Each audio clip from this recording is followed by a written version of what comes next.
4월 5일 청년부 예배 시작하겠습니다. 지금 모두 각자들 잘 집에 계시죠?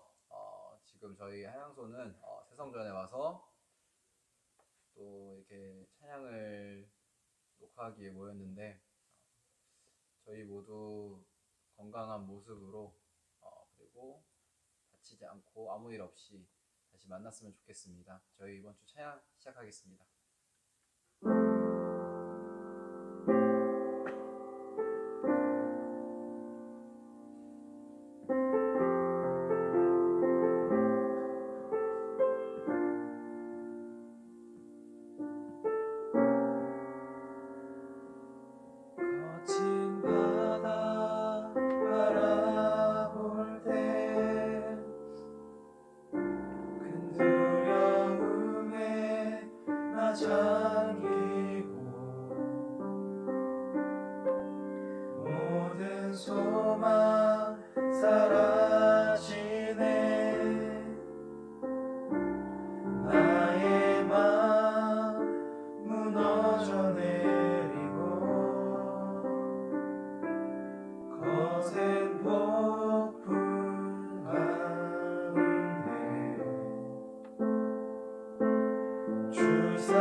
아침이 밝아올 때에 찬양에만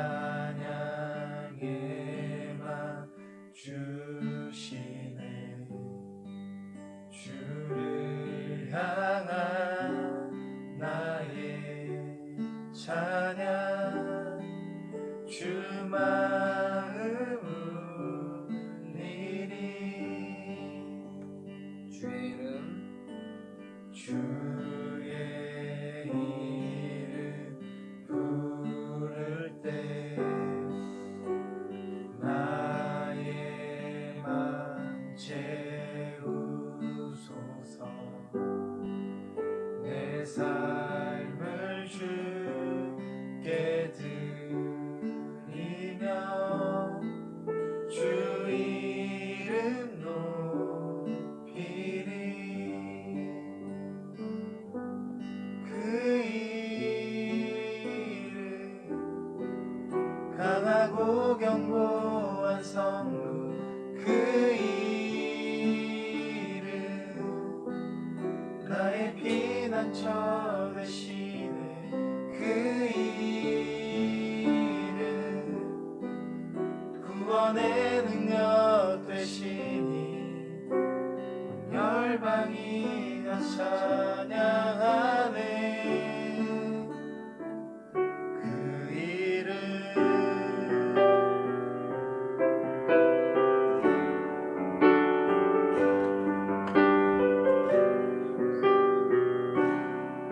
아침이 밝아올 때 아침이 밝아올 때에 찬양의 맘 주시네 주를 향한 나의 찬양 주 마음 울리리 그 이름 강하고 견고한 성루 그 이름 나의 피난처 되시네 그 이름 구원의 능력 되시니 온 열방이 다 찬양하네 그 이름 강하고 견고한 성루 그 이름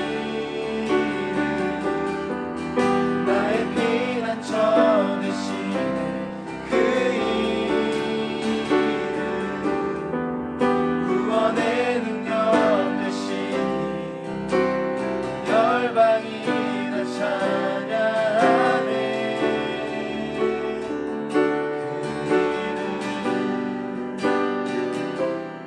이름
주님 사랑합니다. 예수님 사랑합니다.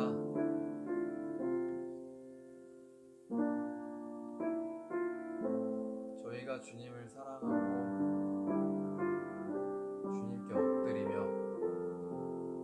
주님만을 위해 나아갔으면 좋겠습니다. 각자의 지금 집에서 혹은 각자의 자리에서 예배를 드리고 찬양을 드리고 있겠지만 마음만은 모두 한 곳을 바라보며 주님을 바라보며 그 이름을 외쳤으면 좋겠고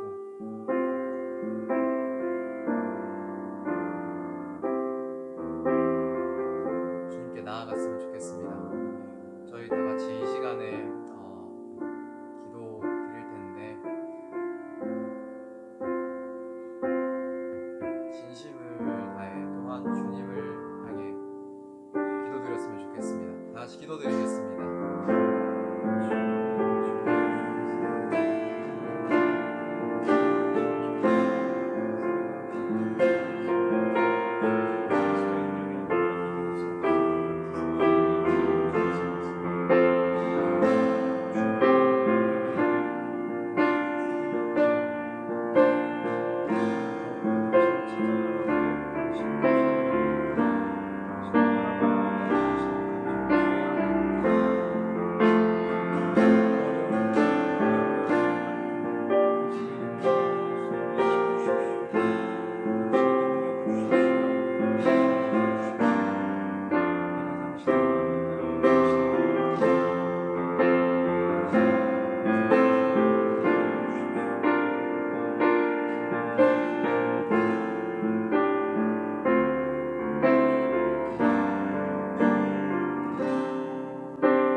기도드리겠습니다.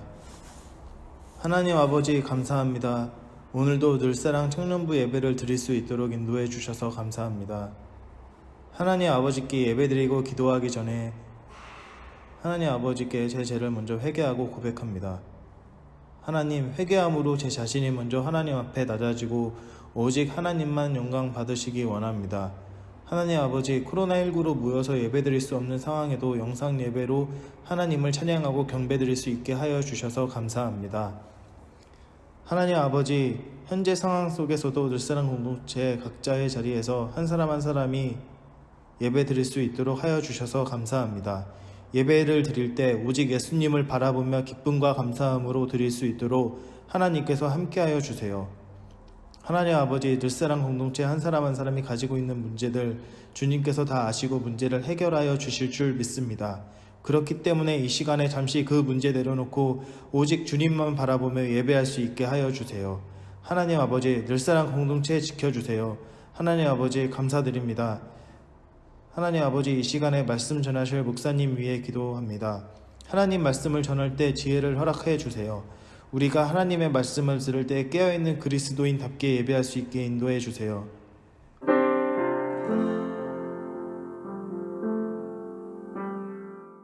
여호수아 6장 18절부터 19절까지의 말씀입니다. 너희는 온전히 바치고 그 바친 것 중에서 어떤 것이든지 취하여 너희가 이스라엘 진영으로 바치는 것이 되게 하여 고통을 당하게 되지 아니하도록 오직 너희는 그 바친 물건에 손대지 말라. 은금과 동철 기구들은 다 여호와께 구별될 것이니 그것을 여호와의 곳간에 드릴지니라 하니라. 여호수아 6장 18절에서 19절 말씀. 아멘. 여러분, 가정에서 예배하는 일이 쉽지 않으시죠? 가족이 다 같이 모여서 또 혼자 앉아서 스마트폰으로 예배하는 것은 참 쉽지 않은 일입니다. 화면으로 예배를 드리다 보면 수많은 방해거리가 생기는데요. 예배를 드리며 주변에서 부스럭부스럭 소리가 들리는 것, 설교를 듣다가 문득문득 떠오르는 생각들, 카톡하는 메시지, 심지어 징 하는 재난 문자까지. 이게 또 마음이 흐트러지면 다시 마음 잡기 어려운 것이 영상 예배인 것 같습니다. 그럼에도 불구하고 예배하는 여러분들을 응원합니다. 하나님을 또 예배를 사모하는 마음으로 이 시기를 잘 견뎌내시기를 바랍니다. 성경 이야기 중에는 영화의 한 장면 같은 내용들이 등장하는데요. 모세가 지팡이를 잡고 손을 바다를 향해서 내밀자 하나님이 동풍이 불게 해주셔서 휙 하는 소리와 함께 홍해가 갈라지는 장면. 하하하하, 네가 나를 개로 여기는구나 라고 하며 거대한 체격의 골리앗이 쿵쿵 대며 다윗을 향해 다가가자 다윗은 돌팔매를 휙휙 돌려서 골리앗을 향해 돌멩이를 던집니다.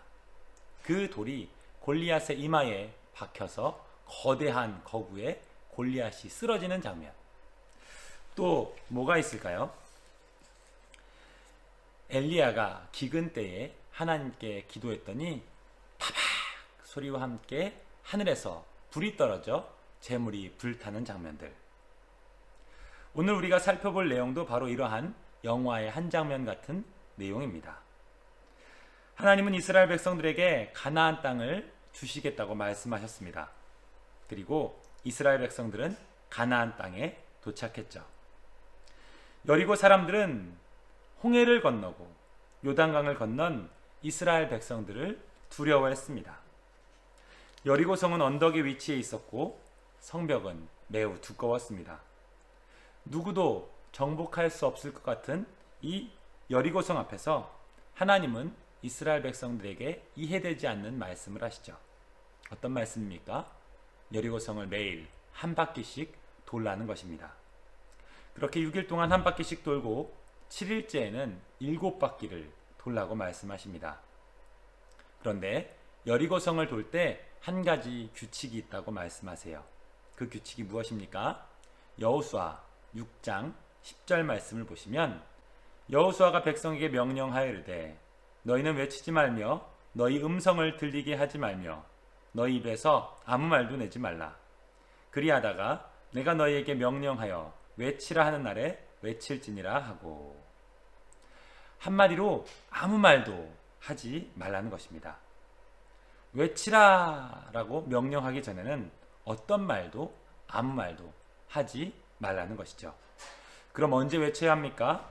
여호수아 6장 4절 5절 말씀에 제사장 7은 7 양각 나팔을 잡고 언약궤 앞에서 나아갈 것이요 7째 날에는 그 성을 7번 돌며 그 제사장들은 나팔을 불 것이며 제사장들이 양각 나팔을 길게 불어 그 나팔 소리가 너희에게 들릴 때에는 백성은 다 큰 소리로 외쳐 부를 것이라. 그리하면 그 성벽이 무너져 내리리니 백성은 각기 앞으로 올라갈지니라 하시매. 언제 외쳐야 합니까? 7째 날 7째 바퀴를 돌기 시작할 때 외쳐야 하는 겁니다. 나팔 소리가 백성들에게 들릴 때 큰 소리로 외치라는 거예요. 그럼 어떻게 되어진다는 것입니까? 성벽이 무너져 내릴 것이라고 말씀하시는 것입니다. 여러분이 이 장면을 한번 상상해 보셨으면 좋겠습니다. 여리고성을 이제 6바퀴 돌고 7바퀴째 돌기 시작했습니다. 양의 뿔로 만든 긴 나팔을 부는 소리가 들리는 겁니다. 뿌!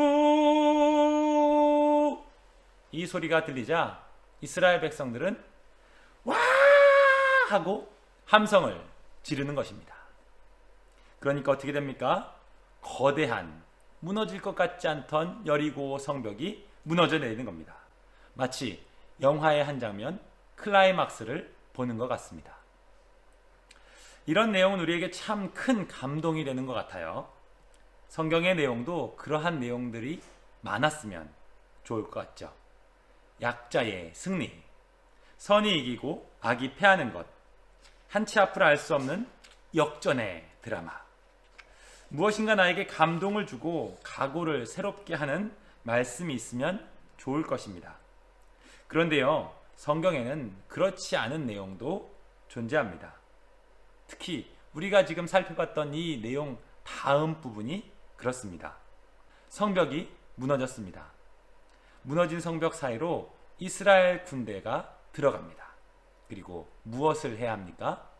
여호수아 6장 17절에 이 성과 그 가운데 있는 모든 것은 여호와께 온전히 바치되 기생 라합과 그 집에 동거하는 자는 모두 살려주라.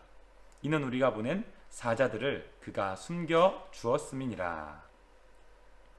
하나님은 이 성과 그 가운데 있는 모든 것은 하나님께 온전히 바치라 라고 말씀하고 계세요. 바친다는 말은 히브리어로 헤렘이라는 단어인데요. 헤렘은 여호와께 바치다 라는 의미를 담고 있습니다. 동시에 진멸하다는 의미도 가지고 있습니다. 무슨 이야기입니까? 헤렘, 즉 하나님께 바친다는 것은 하나님께 드리는 것입니다.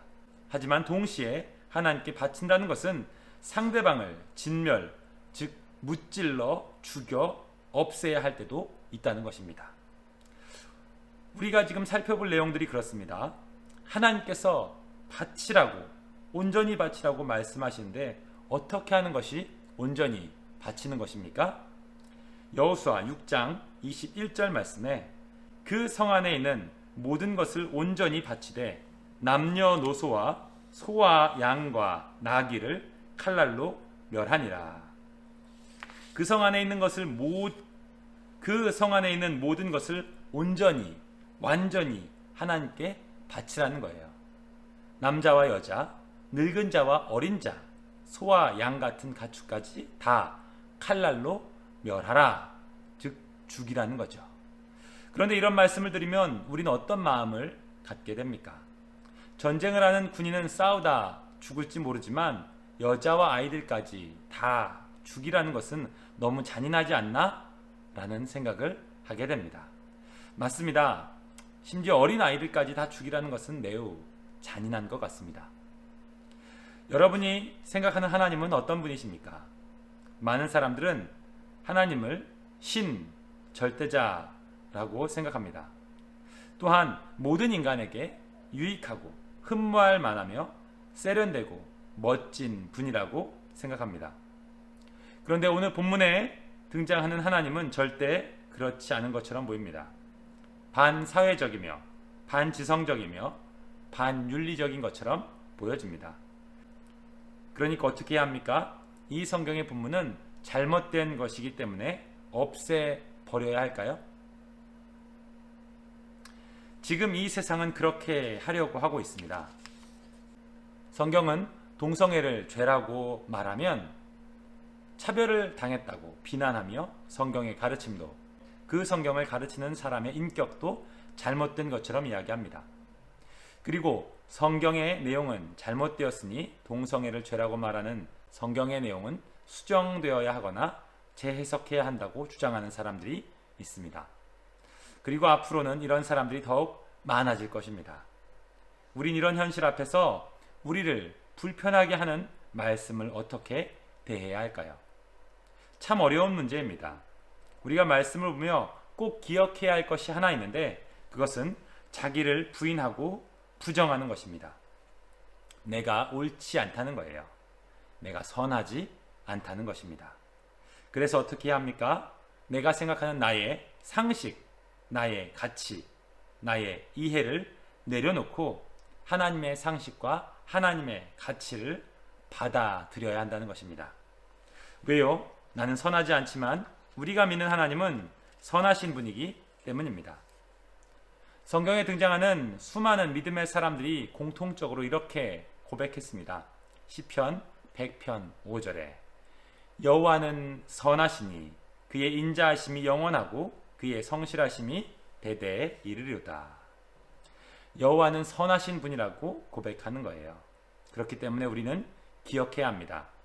하나님은 내가 생각하기에 가장 좋은 분이 아니라 내 생각을 넘어서는 가장 좋은 분이심을, 내 판단을 넘어서는 가장 선하신 분이심을 꼭 기억하시기를 바랍니다.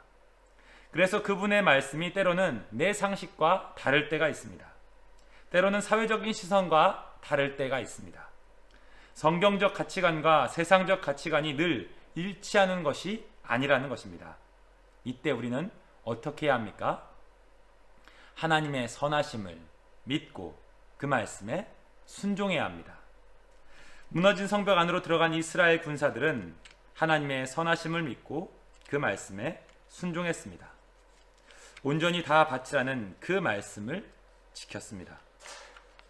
무너진 성벽 안으로 들어간 이스라엘 군사들은 하나님의 선하심을 믿고 그 말씀에 순종했습니다. 온전히 바치라는 말씀을 그대로 지켰습니다. 내가 볼 땐 그들이 불쌍해 보일 수 있습니다. 내가 생각하기엔 그렇게까지 할 필요가 있나? 라고 생각할지도 모릅니다. 하지만 어떻게 해야 합니까? 순종해야 합니다. 그것이 헤렘, 하나님께 바치는 것이라고 말씀하는 것입니다. 한 가지 더 생각해 보겠습니다. 여러분, 이 사건이 일어난 날이 언제인지 아십니까? 6월절이 지난 무교절 마지막 날에 일어난 일입니다. 6월절이 이스라엘이 애굽에서 나온 것을 기념하는 절기로 어린 양의 피로 구원받은 것을 기념하는 날입니다. 그리고 6월절 다음 날부터 7일 동안 무교절을 지켰는데요. 무교절은 죄를 상징하는 누룩을 제거하는 날, 쉽게 말해서 집도 나 자신도 깨끗하게 하는 날입니다. 구원받은 백성의 삶은 거룩해야 한다는 것을 무교절 가르침을 통해서 말씀하시는 것이죠. 그런데 이스라엘은 요단강을 건넌 후 할례를 받습니다. 할례의 상처가 다 나은 후 1월 14일이 되어 6월절을 지킵니다. 그리고 다음 날 무교절이 시작되는 날이죠. 여호와의 군대 대장을 만나게 됩니다. 여호와의 군대 대장을 만난 후 하나님은 이스라엘 백성들에게 7일 동안 여리고 성을 돌라고 말씀하시는 겁니다. 무교절 7일 동안 여리고 성을 돌라고 말씀하시는 거예요. 예수님을 믿는 하나님의 자녀들은 무교절의 삶을 살아야 합니다. 죄를 상징하는 누룩을 제거하는 삶을 살아야 하는 거예요. 그런데 죄를 제거하는 삶의 모습은 어떻습니까? 하나님의 말씀이 내 상식, 내 가치, 내 생각과 다를 때 나의 것을 내려놓고 하나님 말씀을 따르는 것이 죄를 제거하는 삶이라고 말씀하시는 겁니다. 물론 나의 주장을 이야기할 수 있죠. 하지만 여리고성을 돌며 어떤 말도 아무 말도 하지 않았던 것처럼 어떤 말도 하지 않고 따르는 것이 바로 순종이라고 이야기하는 것입니다. 또한 죄를 제거하는 삶은 어린아이와 여자까지 다 죽이라는 말씀처럼 내 마음에 내키지 않고 꼭 이렇게까지 해야 하나라는 마음이 들 때도 있지만 하나님은 우리에게 온전히 바치라, 온전히 멸절해야 한다, 꼭 다 없애야 한다, 죄는 그렇게 다 없애야 한다고 말씀하시는 것입니다. 왜요? 그것이 거룩이기 때문입니다. 그래야 하나님이 받으시기 때문이죠. 오늘 하나님께서는 본문을 통해서 이스라엘에게 그리고 말씀을 보는 우리들에게 여리고 성을 도는 사건을 통해서 하나님께 바치는 것, 즉 하나님이 받으시기 원하시는 것이 무엇인지 말씀하고 있습니다. 하나님 받으시기 원하시는 것은 내 생각, 내 가치, 내 상식을 내려놓고 하나님의 말씀을 나의 생각, 나의 가치, 나의 상식으로 여기는 것입니다. 잘 이해되지 않고 껄끄럽지만 조용히 따르는 것입니다.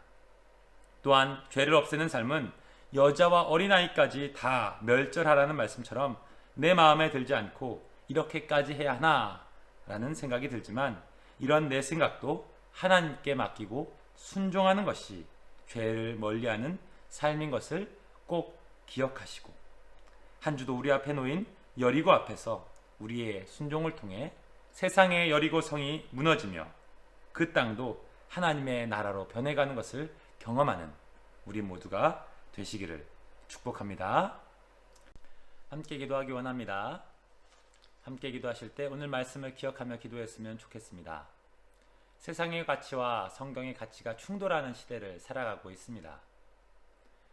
성경 말씀이 세상 사람들의 생각 속에 이해가 되고 합리적이어야만 따르는 이 시대 속에서 주님, 나의 생각을 주장하는 것이 아니라 설령 내 생각, 내 가치, 내 판단과 하나님 말씀이 다를 때 하나님 말씀을 따를 수 있는 우리 모두가 되게 해달라고, 또한 그렇게 함으로써 세상의 여리고성이 무너지고 하나님의 나라가 세워지는데 쓰임받는 우리 모두가 되게 해달라고 이 시간 함께 기도하겠습니다.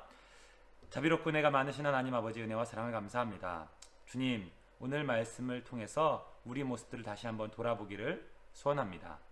무교절 마지막 날 사건을 통해서, 여리고성이 무너지게 하신 사건을 통해서 하나님, 우리에게 진정으로 세상과의 싸움에서 어떻게 싸워야 할지를 말씀하시는 주님, 무교절의 삶을 살아감으로 여리고 성들을 무너뜨리는 우리의 삶이 되어지기를 간절히 소원합니다.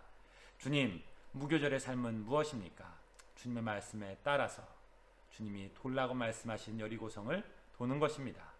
나의 생각, 나의 판단, 나의 가치와 다르다 할지라도 아무 말 하지 않고 따르는 것임을 기억할 수 있도록 도와주셔서 주님, 주님이 나보다 지혜로우시고 주님이 나보다 선하심을 기억하며 그렇게 살아가는 우리 모두가 되도록 도와주시옵소서.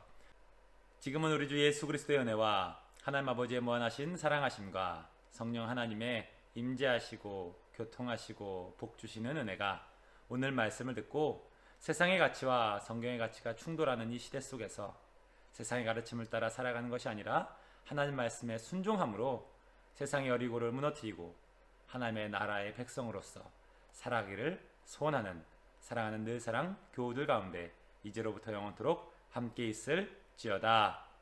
아멘.